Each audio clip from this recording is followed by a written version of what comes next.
Months నడుస్తున్నాయి sir. మేము పొద్దు నుంచి ఏం తినలేదు సార్.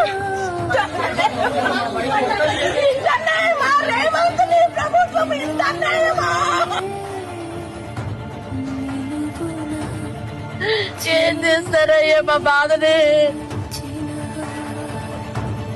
ఉన్నాయి 30 సంవత్సరాల బట్టి నుంచి ఇక్కడ ఉంటున్నాం కదండి. మేము ఎక్కడ వెళ్ళిపోవాలి, ఎక్కడ ఉండాలి చెప్పండి. చిన్న చిన్న పిల్లలు పెట్టుకుని ఉంటున్నాం సార్. బెదిరిస్తున్నారు సార్. మేము ఎక్కడికైనా వెళ్ళిపోవాలి.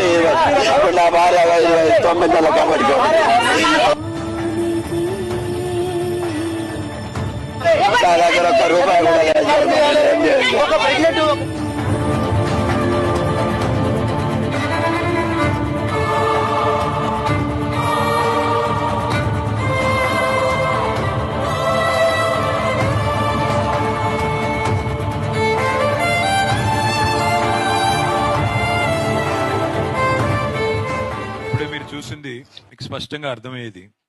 పేదవాడికి ఒక న్యాయం, లేనివాడికి రోజు అవమానం, ఉన్నవాడికి ఒక తీరు, లేనివాడికి మరొక తీరు. ఇది ఈ ప్రభుత్వం యొక్క పనితీరు.